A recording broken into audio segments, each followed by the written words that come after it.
The phone rang in the middle of the night, piercing through the silence like a thunderbolt.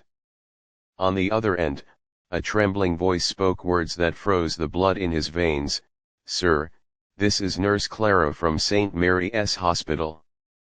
Your daughter, she's lying unconscious on the street. She's in critical condition." The billionaire, Daniel Stone, a man feared in boardrooms and revered in the business world, dropped his phone to the floor. The world that had always revolved around power, money, and influence suddenly collapsed into a single, fragile truth: his only daughter, Emily, was fighting for her life. Daniel had everything money could buy: private jets, skyscrapers bearing his name, an empire that stretched across continents. But he had lost something along the way: the closeness of family. Emily, his 22-year-old daughter, had grown distant from him over the years, suffocated by the shadow of his empire and the absence of his presence. While Daniel built fortunes, Emily longed for moments. While he counted profits, she counted the days he missed: birthdays, graduations, and small victories in her life.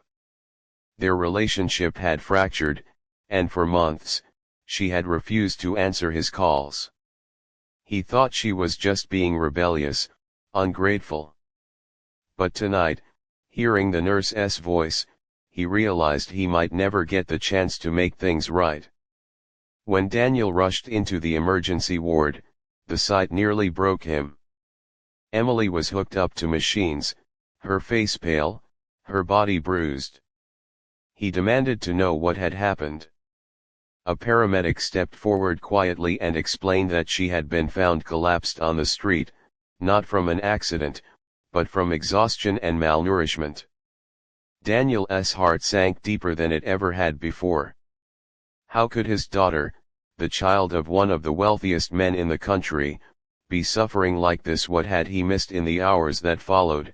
Daniel sat by Emily's bedside, his hands trembling as he held her fragile fingers. Memories came flooding back: the first time she called him Dad, the nights she waited by the window for him to come home, the birthday she spent alone while he was sealing a billion-dollar deal overseas. He realized he had built the world but lost his world. And now, it was almost too late. Nurse Clara stayed with him through the night. She wasn't intimidated by his wealth or his reputation. Instead, she spoke to him as one human being to another. "She doesn't need your money right now," Clara whispered softly. "She needs your time. She needs to know you're here. Don't just sit and watch the machines, talk to her. Remind her that she matters." For the first time in years, Daniel listened, not as a billionaire, not as a CEO, but as a father. He leaned close to Emily and began to speak, his voice cracking with emotion. "Emily, it's Dad. I'm so sorry. I thought giving you everything money could buy would make up for not being there. But I see now I was wrong. You are more important than every skyscraper, every deal, every dollar. Please, come back to me.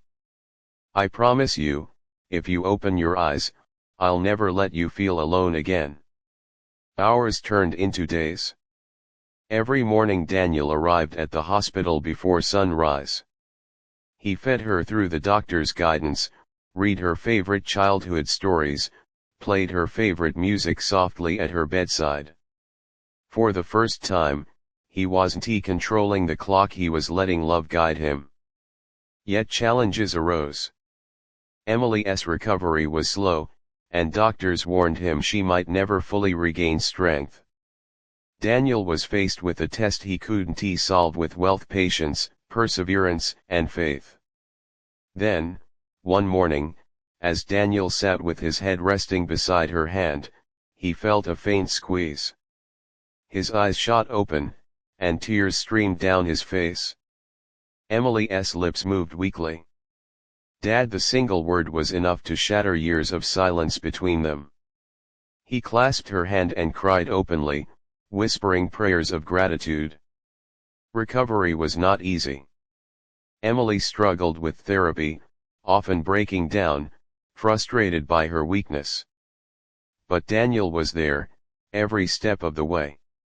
For the first time, he cancelled meetings, handed control of his empire to others, and focused solely on being present. Slowly, Emily's health improved. The wall between father and daughter began to crumble, replaced by genuine connection. They talked for hours about her dreams, her fears, the pain she had carried in silence. Daniel discovered that all Emily had ever wanted was not his money, but his presence. Months later, Daniel made a life-changing decision. He announced that he would step back from his empire and dedicate his resources to building shelters, clinics, and support programs for young people facing loneliness, mental health struggles, and family neglect. He named the foundation after Emily, calling it the Heart Over Gold Foundation. Emily, now recovered, stood beside him on the stage during the launch, her eyes filled with pride and love. The world looked at Daniel and saw a powerful billionaire making another move. But those who truly understood saw something far greater: a father who had finally learned the most important lesson of his life. He had once thought wealth was the ultimate measure of success. But the night a nurse called him, and he almost lost his daughter, he discovered the truth: the greatest fortune a man can ever have is love, family, and time.